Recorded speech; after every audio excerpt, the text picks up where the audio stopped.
dan memimpin ibadah sampai selesai. Tuhan memberkati.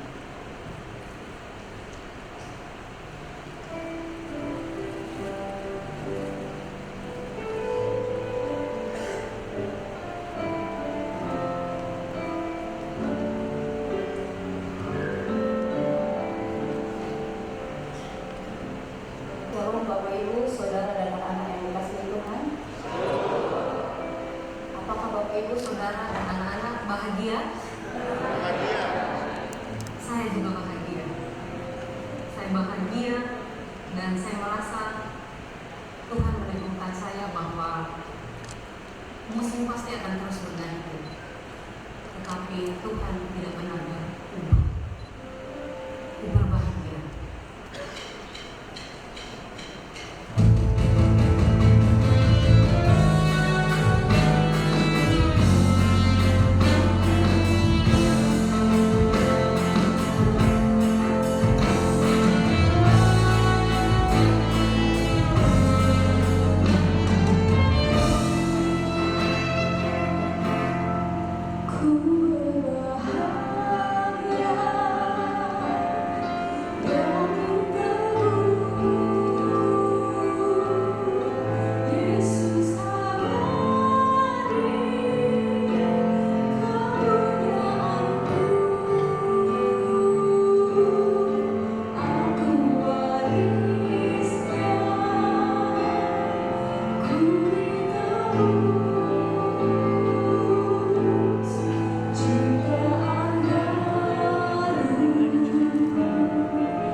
Kami bersyukur Tuhan untuk kasih dan setia Tuhan dalam kehidupan kami.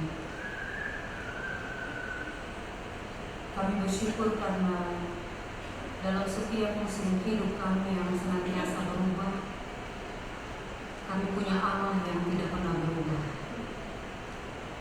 Saat ini kami akan membaca dan merenungkan firman Tuhan.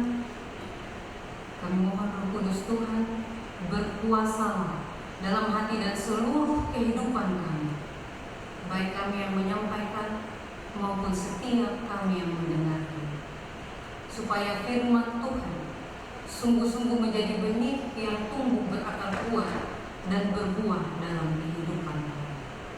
Di dalam nama Tuhan Yesus Kristus kami bersyukur dan memohon kepada Bapa kami di surga. Amin.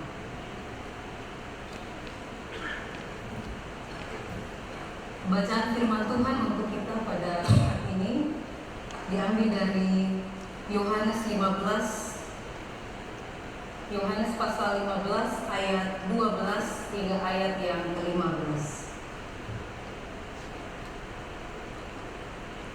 Injil Yohanes pasal 15 ayat 12 hingga ayat yang ke-15. Saya akan membaca untuk kita sekalian, diambil dari Alkitab Terjemahan Baru edisi kedua Lembaga Alkitab Indonesia. Inilah perintahku, yaitu supaya kamu saling mengasihi seperti aku telah mengasihi kamu. Tidak ada kasih yang lebih besar daripada ini, yakni seseorang memberikan nyawanya demi sahabat-sahabatnya. Kamu adalah sahabatku jikalau kamu melakukan apa yang kuperintahkan kepadamu. Aku tidak lagi menyebut kamu hamba, sebab hamba tidak tahu apa yang diperbuat oleh tuannya. Namun aku menyebut kamu sahabat, karena aku telah memberitahukan kepada kamu segala sesuatu yang telah kudengar dari Bapa-Ku. Demikianlah pembacaan Alkitab. Berbahagialah kita yang tidak hanya membaca dan merenungkan, tetapi berusaha untuk melakukannya dalam hidup kita hari lepas hari. Haleluya.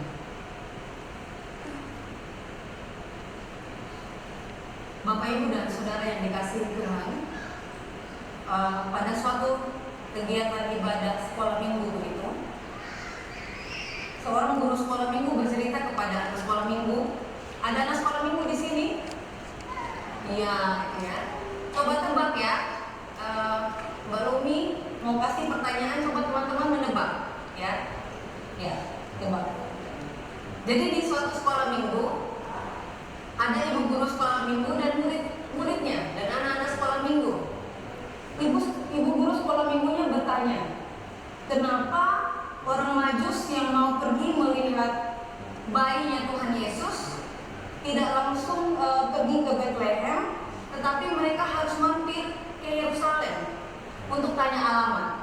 Menurut anak-anak sekolah minggu kenapa? Ya, yang angkat tangan, silakan. Kenapa? Kenapa nggak langsung pergi ke tempatnya bayinya Tuhan Yesus? Kenapa masih mampir tanya alamat? Tahu? Nggak tahu ya? Bisa nebak? Nah, pernah pakai GPS nggak waktu jalan sama papa mama? Pernah ya? Biasanya kehilangan alamat karena apa? Apa GPS-nya jadi error itu biasanya karena apa? Iya, karena nggak ada sinyal. Betul. Nah, jadi di sekolah minggu itu, Bapak, Ibu, Saudara, dan anak-anak yang dikasihi Tuhan, waktu ibu guru sekolah minggu itu bertanya, kenapa sih orang Majus tidak langsung pergi ke Bethlehem melihat bayinya Tuhan Yesus? Anak-anak sekolah minggu itu bertanya, mungkin ketiga orang Majus itu punya masalah dengan HP mereka. Mungkin GPS mereka kacau. Ya, seperti kita ya Pak Kurniawan ya, waktu ke Provinsi Sumatera Selatan itu. Lalu sinyalnya mungkin hilang, tidak ada sinyal di sana, sehingga GPS-nya menjadi kacau. Nah, anak-anak sekolah minggu itu menjawab seperti itu. Bapak Ibu dan Saudara yang dikasihi Tuhan, ini saya kutip dari salah satu buku baru yang saya baca, itu dikeluarkan oleh GKI ya, Pak Yohanes Fajar ya, ditulis oleh Pak Robi Chandra dan kawan-kawan mengenai bergoyang di arena baru ketika teologi dan spiritualitas berjoget dengan kecerdasan buatan atau artificial intelligence, atau yang kita sering mengenalnya dengan kata AI.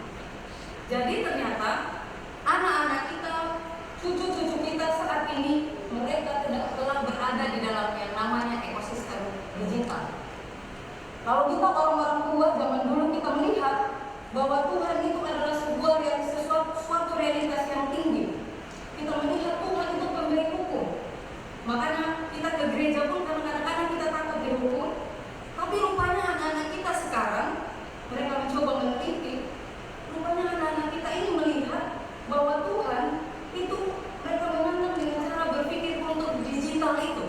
Mereka melihat, kalau orang tua melihat Tuhan memberikan hukuman, maka anak-anak melihat bahwa mungkin teks kitab suci itu adalah sesuatu yang diupload oleh Tuhan ke dalam cloud. Jadi kerangka berpikir mereka sudah ada dalam kerangka berpikir digital. Jadi kira-kira buku itu menulis seperti itu. Nah, tetapi berkaitan dengan budaya digital, berkaitan dengan perkembangan ilmu pengetahuan dan teknologi ini, memang ada beberapa sikap yang dimunculkan. Ada yang sangat ketakutan. Jangan biasakan anak-anak kita dengan digital. Nanti mereka berpikir bahwa Tuhan itu terbatas supervisinya. Ada pada titik-titik tertentu Tuhan tidak bisa menjangkau mereka. Seperti ketika mereka berada di ruang-ruang yang tanpa wifi atau tanpa jaringan internet. Ini kelompok yang pertama itu merasa takut dengan perkembangan ilmu pengetahuan dan teknologi. Tetapi ada kelompok yang kedua yang mengatakan bahwa nggak apa-apa. Bisa saja dunia digital ini bisa menolong kita untuk semakin sempurna menjadi gambaran awal. Yang mana kamera live streaming? Yang itu. Ya, kamera live streaming, Pak, boleh kesini? Ya. Yang kedua ini melihat bahwa digital itu justru menolong kita. Misalnya sekarang saya bisa menyapa Pak Eko, selamat mengikuti ibadah Pak. Bapak tidak bisa bersama dengan kami saya di sini, tapi Bapak bisa mengikutinya melalui live streaming. Orang tua saya di Jogja, keluarga di Sumba, teman-teman Duta Wacana selamat mengikuti. Ini hal positif dari perkembangan digital itu. Betul? Benar ya? Benar. Tapi ada yang ketiga.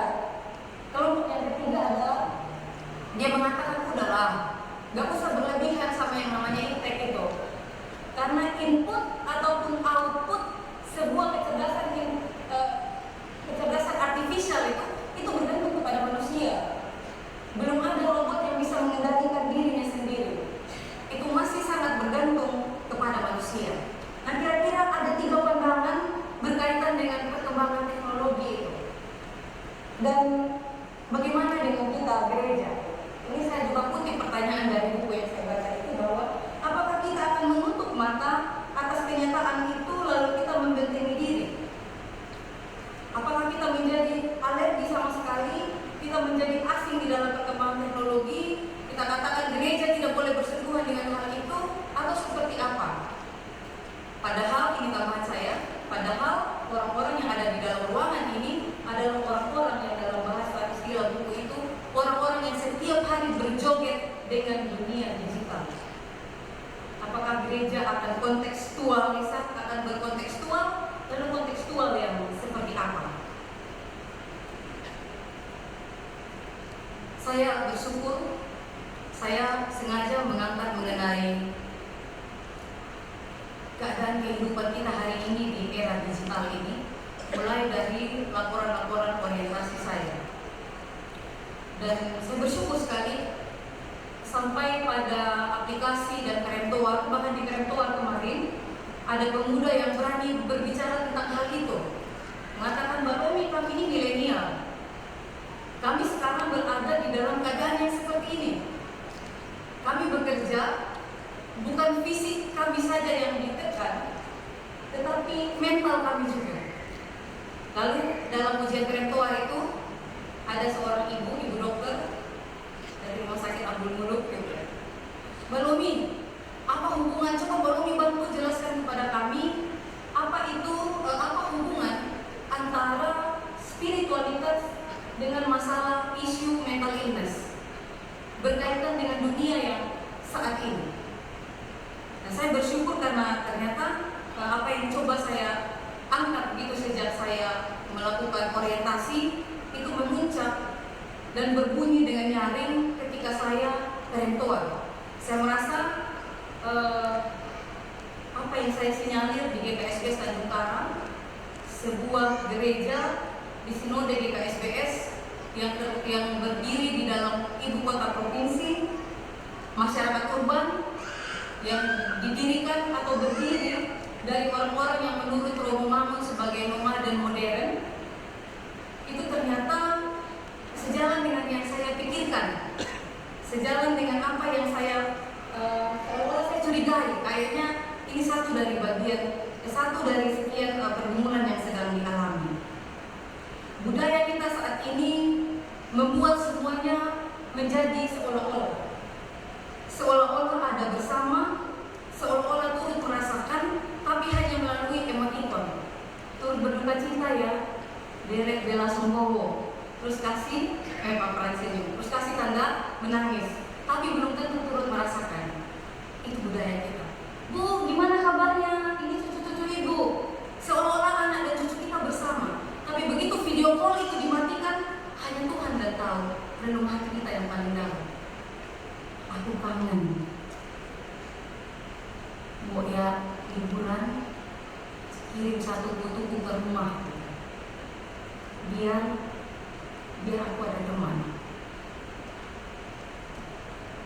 Jadi kemajuan teknologi yang membuat yang jauh menjadi dekat, tapi membuat yang dekat menjadi jauh, itu bukan hanya pergumulan anak muda di lingkungan pekerjaan. Tapi saat ini itu juga sudah mulai menjadi pergumulan dari orang tua, di mana anak-anak mulai mengukur yang penting udah video call sudah cukup. Kami sudah hadir bersama dengan orang tua kami. Banyak dari kita yang merasakan bahwa di dalam relung hati kita yang terdalam kita kadang-kadang kita mengalami kesepian. Kadang-kadang kita mengalami tekanan mental. Beberapa berani curhat di gereja, tapi beberapa yang lain tidak berani curhat.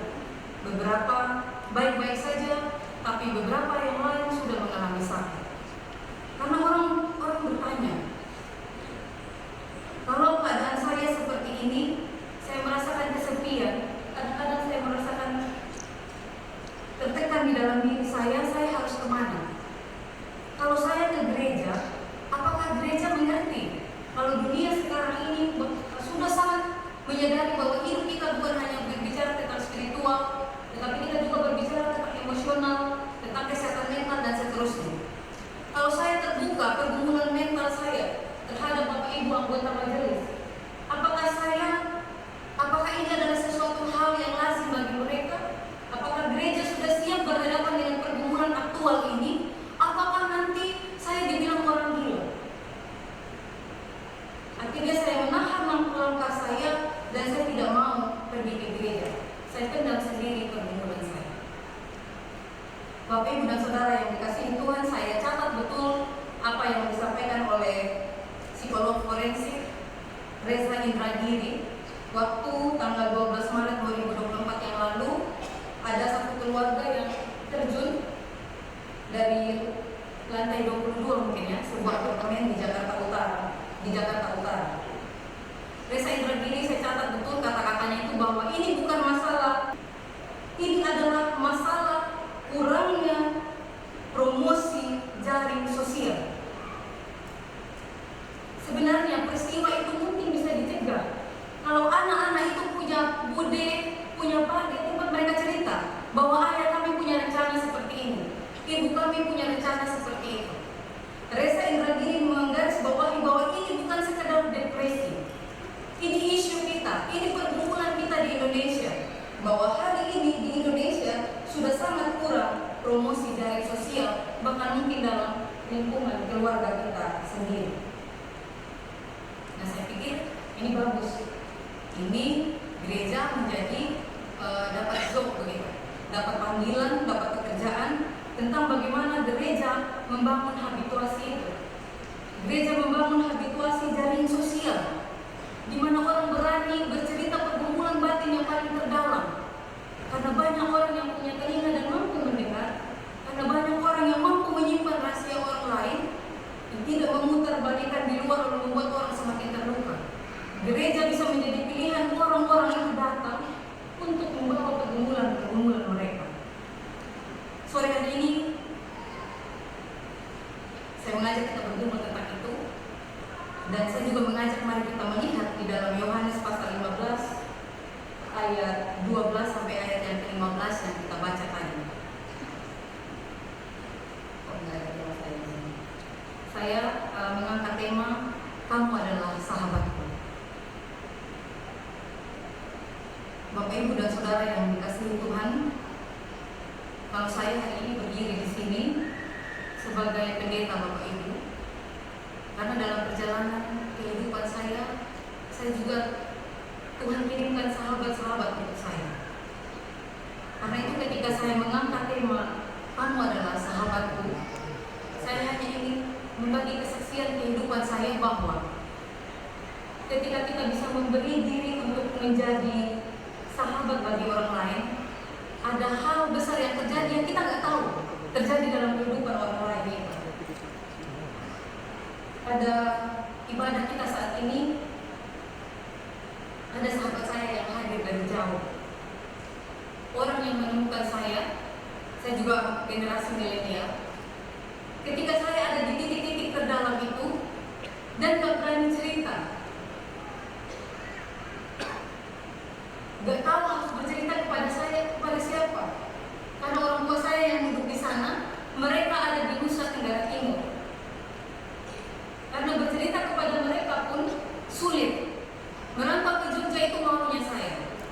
Jadi no turning back. Dan saya gak bisa mengeluh. Karena kalau mengeluh ada masalah dalam kuliah itu kan mau gitu. Dan saya bersyukur di tengah-tengah tekanan mental yang seperti itu, tidak bisa bercerita seperti itu. Apa istilah saya? Tuhan mengirimkan sahabat-sahabat melalui gereja yang menyebut diri mereka Dadi Brian Kamkinasian. Ada yang tahu artinya? Di situ saya menemukan sahabat yang saya sungguh-sungguh merasakan bagaimana Tuhan mengerti isi hati saya, pergumulan saya, tekanan mental yang saya hadapi saat itu melalui sahabat-sahabat yang biasa, melalui sahabat-sahabat yang sederhana, bukan yang luar biasa, Bapak Ibu. Dan hari ini beliau hadir. Saya mohon Bapak Pendeta yang Sundoyo berdiri.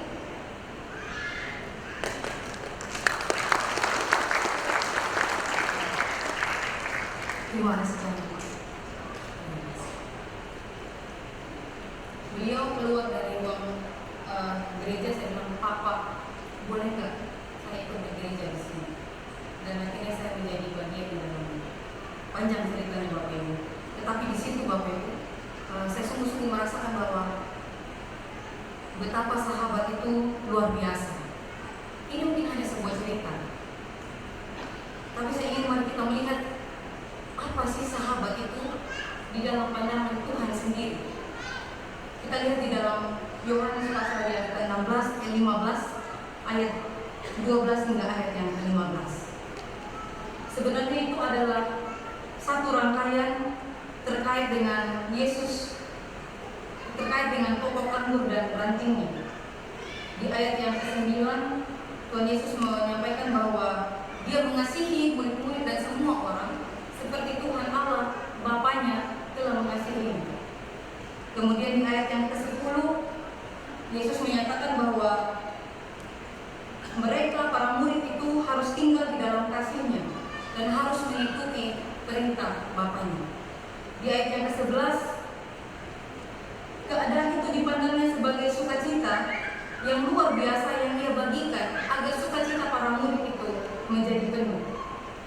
Lalu di ayat yang ke-12, apa yang harus dilakukan oleh para murid agar mereka bisa tinggal di dalam kasih sukacita Tuhan Yesus dan menjadi di dalam kasih sukacita Allah Bapa dan menjadi penuh. Nah, ini yang menjadi penekanan kita pada sore hari ini, itu ada di ayat yang 12, yaitu saling mengasihi.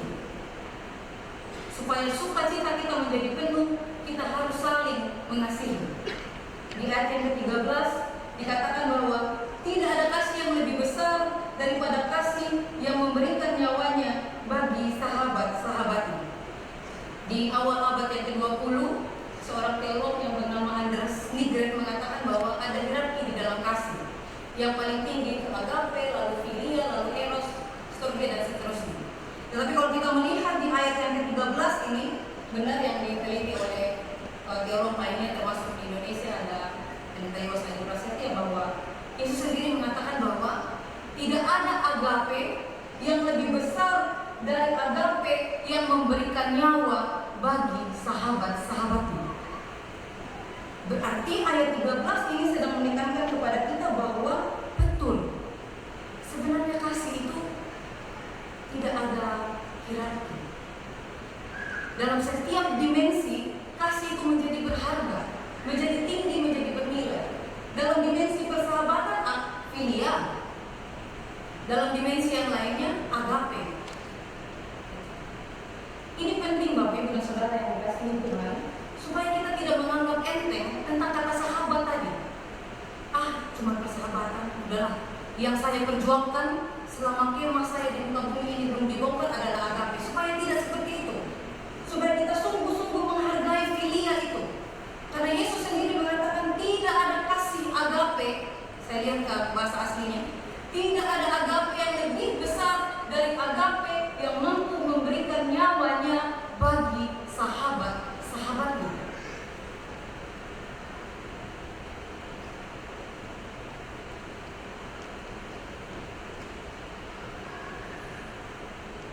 Jadi saya dan Bapak Ibu, Tuhan memanggil kita untuk menjadi sahabat Tuhan. Sahabat Tuhan yang apa? Sahabat Tuhan yang melakukan apa yang Tuhan perintahkan kepada kita. Tuhan memanggil saya untuk menjadi sahabat Bapak Ibu. Tadi Pak Heru mengatakan ada dalil. Di dalam ujian perempuan, Padre Gustav Jung sudah menolong kita melihat bahwa manusia memang seperti itu. Ada sisi terang, ada sisi gelap. Kekuatan dan kerapuhan itu berjalan bersama-sama. Itu Bapak Ibu dan saya pun begitu. Tuhan memanggil saya menjadi sahabat di dalam melayani Bapak Ibu. Dan saya mengundang Bapak Ibu menjadi sahabat saya. Dan saya membuka diri untuk Bapak Ibu menjadikan saya sebagai sahabat Bapak Ibu. Di dalam perjuangan kita untuk mengikut Tuhan. Dalam perjuangan kita tadi mengatakan ada jemaat ngomong pendeta, saya pikir itu bagian dari pergumulan antara daging dan roh yang lemah. Selama kemah di muka bumi ini belum dibongkar, itu pergumulan kita. Karena itu sesama kita yang kuat tetapi juga rapuh, saya mengajak kita mari kita berjalan bersama-sama. Supaya firman Allah tidak hanya hadir pada waktu itu ketika ia mengatakan kepada murid-muridnya, tetapi ia juga hadir pada hari ini. Gereja kita menjadi gereja yang tidak ada matinya. Kita tidak tergilas oleh zaman karena kita terus hadir dalam pergumulan aktual jemaat. Saya hantarkan tadi bahwa manusia itu holistik, ada spiritual, ada emosional, ada intelektual, ada mental, dan seterusnya. Pelayanan itu holistik, ada anak kecil, ada remaja, pemuda, ada dewasa, ada lansia. Ada yang sendiri, ada yang berdua. Ada yang punya segala macam keunikan. Karena itu tema besar kita hari ini adalah bersatu dalam keragaman di rumah bersama. Bukan hanya sekedar bersatu, tetapi membawa diri kita menjadi sahabat-sahabat di dalam rumah bersama yang bahkan bukan hanya spiritualitas yang berbeda. Kita sudah belajar jenis-jenis spiritualitas, tetapi juga latar belakang denominasi yang membawa kita menjadi bagian di dalam rumah bersama ini.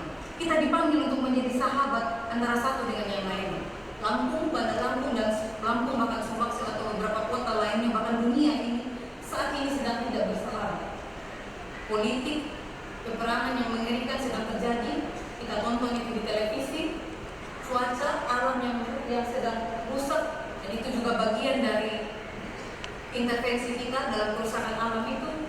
Kita juga dipanggil untuk menjadi sahabat. Kita berdoa bagi perdamaian dunia. Kita berdoa bagi kerusakan ekologi, pertobatan ekologi. hadir di dalam pergumulan aktual saat ini. Jika teknologi adalah ciptaan manusia yang disebut jaringan tanpa batas, namun tetap terbatas pada wilayah tanpa jaringan, maka Roh Kudus, Roh Allah, adalah eksistensi yang mutlak tanpa batas, bahkan dalam sisi terdalam, ruang tergelap, bagian yang paling terisolir, bagian yang disembunyikan, luka batin yang dikubur, isi hati yang tidak pernah kita tampakkan bahkan pada orang-orang terdekat kita. Daya Roh Kudus itu hadir di sana. Ia tidak dapat dibatasi, bahkan oleh sisi kerapuhan yang paling rapuh sekalipun. Ia tahu di mana kepingan yang paling menyedihkan, yang paling memalukan, yang paling menakutkan, yang kita sembunyikan dari keutuhan diri kita. Roh Kudus adalah kehadiran tanpa batas. Ia ada di atas puncak gunung kekuatan kita, sekaligus di dalam lembah terdalam kerapuhan kita. Roh Kudus adalah kehadiran yang tanpa batas. Jadi apa yang paling dibutuhkan dunia saat ini? Apa Bapak Ibu? Dalam dunia yang kesepian dan bingung itu, kita membutuhkan sahabat. Sahabat yang memiliki rasa dan mampu merasakan. Sahabat yang tidak hanya memiliki telinga tapi mampu mendengarkan. Sahabat yang memiliki bibir tidak hanya untuk mengutuk atau menyalahkan, tetapi untuk memberkati. Sahabat yang memiliki mata untuk melihat, bukan untuk menghakimi.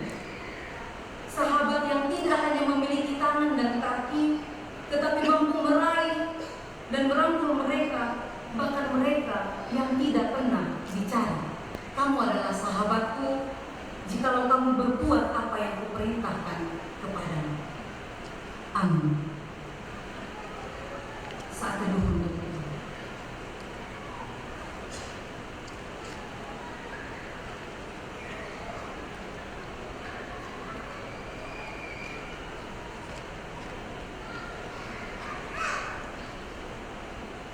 Bapa kami yang di surga, dikuduskanlah namamu. Datanglah kerajaanmu, jadilah kehendak-Mu di bumi seperti di surga. Berikanlah kami pada hari ini makanan kami yang secukupnya, dan ampunilah kami akan kesalahan kami, seperti kami juga mengampuni orang yang bersalah kepada kami. Dan janganlah membawa kami ke dalam pencobaan, tetapi lepaskanlah kami daripada yang jahat. Karena Engkaulah yang punya kerajaan, kuasa dan kemuliaan sampai selama-lamanya. Amin.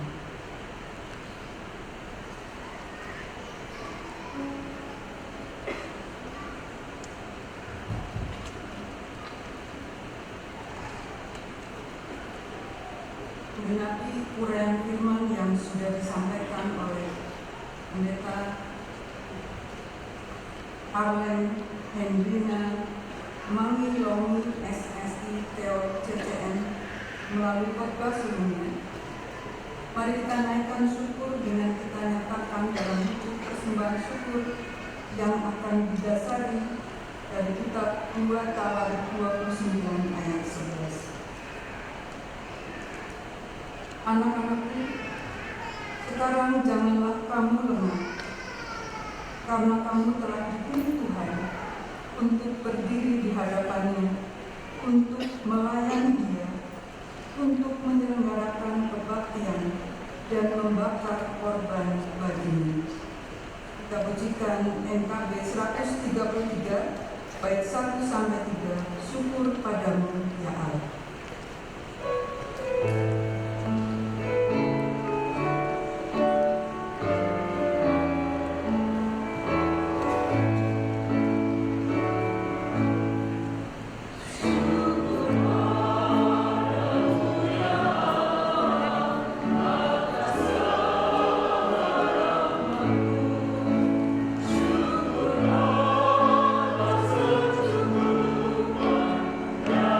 Dari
Kita akan naikkan doa syukur persembahan. Jemaat dipersilakan berdiri.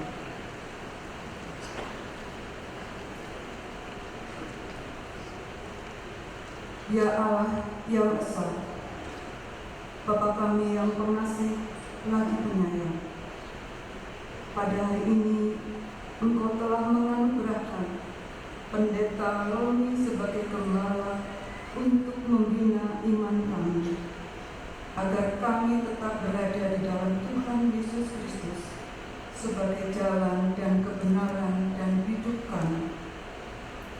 Maka sebagai ungkapan kebahagiaan dari hati yang bersukacita dan dipimpin Roh Kudus, kami membawa persembahan uang kepadamu. Berkatilah persembahan ini dengan kemuliaan-Mu yang kekal, sehingga aromanya seharum dupa ketika menopang kebutuhan hidup kami, agar tidak tersesat, tetapi dengan tepat, baik dan benar membangun jemaat melalui karya pewartaan Injil sebagai wujud nyata pernyataan syukur kami. Terima kasih ya Bapa, jikalau Engkau berkenan membuka hatimu menjadi pundi-pundi yang menampung persembahan kami ini. Amin.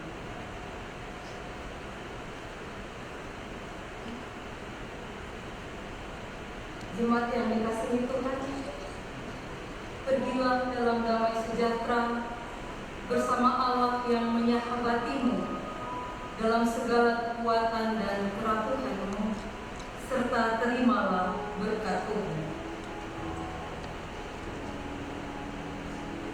Kiranya kasih persahabatan di dalam Allah Tritunggal, Bapa, Putra, dan Roh Kudus menyertai peziarahan hidupmu sekalian dari sekarang ini sampai selama-lamanya. Amin.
bersaat ini.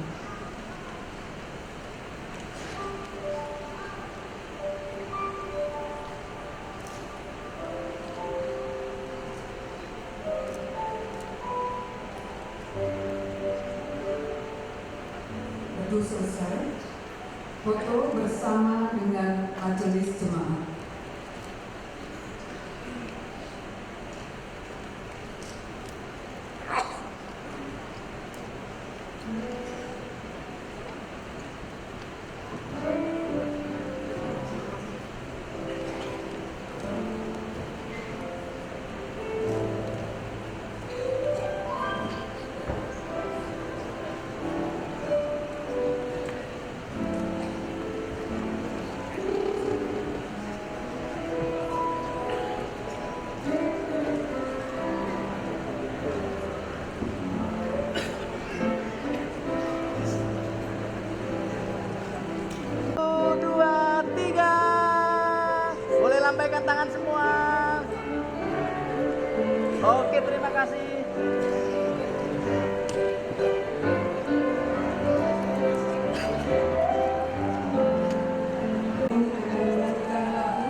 Kebaktian telah selesai, jemaat dipersilahkan